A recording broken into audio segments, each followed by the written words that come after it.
Hi guys, this is a quick tactic walkthrough on Shen. It's a pretty fun fight actually, very similar to the LFR version. Each quarter of the room needs to be marked up. We always start with the east corner.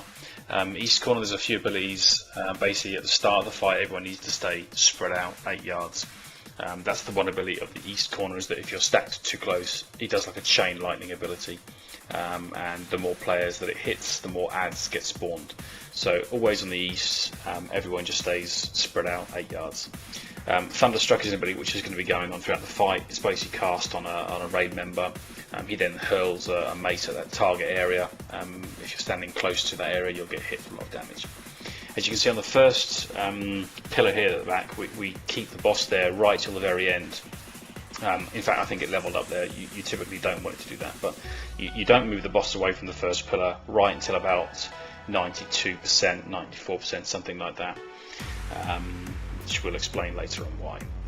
So this is platform number 2 now. We get an ability called Overcharge. Basically everyone needs to try and stack up on the person who's got that ability. A wave of energy will then come from that person, and if you're not standing right underneath the player, if you get hit by that wave of energy, you get stunned. It's dispelled, so it's no real biggie, but it is avoidable. So again, Thunderstruck happening all the time. This is the third quarter now. We get an ability called Bouncing Bolt, which you can see these blue swirls on the floor. You need to make sure you have one player soak each patch. Any that get missed, it will basically summon an ad for each one. So you'll see we're going to go into the first transition now. Happens about 65% of the boss's health. What you want to do is you want to assign 4 different groups. We have a healer and 2 DPS, another healer and 2 DPS, then we have the 2 tanks, and we have 2 solo soakers. You always want to make sure the tanks go to the south, because there's some of the abilities the boss doesn't do on the south platform, and therefore the tanks don't need a healer in that group. So what we have is we have a combination of all the abilities going off in these transitions. So Static Shock is an ability where everyone needs to try and soak the ability. The more people you have soaking it, the less damage you take. Now unfortunately on this attempt, Alestra seems to DC at this point, so it's left with myself and Bert just trying to soak all these abilities and such things like that. So you'll see there was an overcharge, and now again Static Shock, as well as trying to soak a Bouncing Bolt.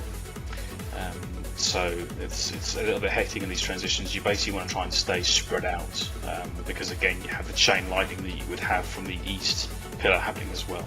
So everyone needs to try and stay spread out until either a overcharge or a Static Shock come, and only at that point do you then stack up. So what you'll notice is now the green quarter of the room is now covered in lightning, which no one can stand in. That was basically the pillar that we let level up the highest. That was the one that we let go to 90 or 96% or something. So basically what you want to make sure is that then we always guarantee that the next quarter next to that one is the next one to go up. So we've done green, so we next take the blue. After that we'll go to the red, and then following that I think we go to the yellow, or whichever marker it is last. And then we basically stay at that yellow one until the next transition. And what that does is that then ensures that the half of the room gets covered in lightning, and we have a whole half of the room to kill the boss in the last phase. Nothing major to worry about in this phase. Everything hits a lot harder.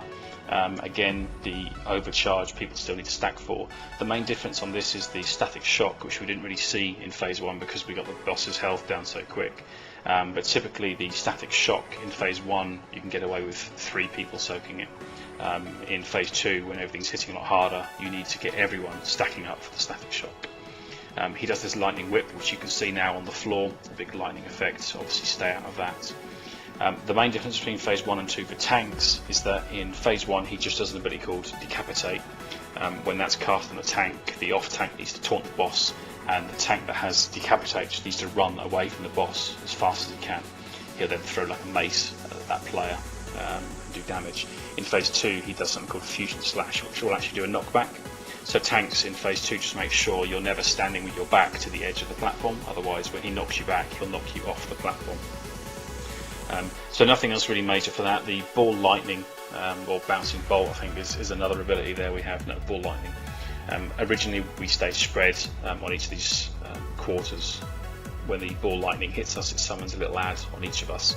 as soon as the adds are up, we then stack up together and just AoE them all down. So typically on most of them we stay spread until the ball lightning comes. Once all the little adds have been summoned, again we stack up, AoE them down. So this is the second transition. Obviously the green quarter is now covered in lightning, so no one can stand on that. So the team that was allocated to the green just spreads themselves out between the other 3 areas. Probably best to go to the 2 quarters that have a healer, and leave the solo soaking guys to just soak their own. Solo soaking, you'd have normally rogues or mages where they can ice block or cloak and stuff like that. They can soak the static shock ability by themselves, whereas all other groups you need to stack up players to absorb the damage that comes from those abilities. So as you can see here, our mages do a fantastic job of dying in this second phase, which is pretty typical for a mage. But we now go into the third phase. So as you can see now, we have the green and the blue quarters at the back both charged up. That's because we let those 2 towers get the highest energy, and that then gives us now half of the room to play around in.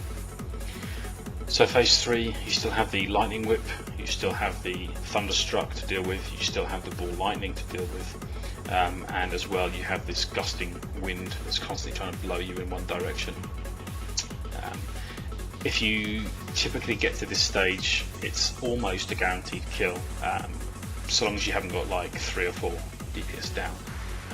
It's quite a slack enraged timer, so you've got plenty of time for this. So yeah, so long as you're not massively gimped on DPS, if you can get to this, it's more just about avoiding stuff. The boss can be tanked just off the centre of the room, obviously making sure that the tanks aren't standing in the half that's covered in lightning.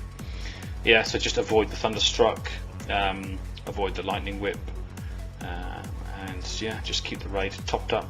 Summon ball lightning, as I said, everyone spreads, spawns. As soon as it's up, we'll just stack up and AoE down the damage. And that's pretty much the rest of the fight now. We'll just let this continue until the end.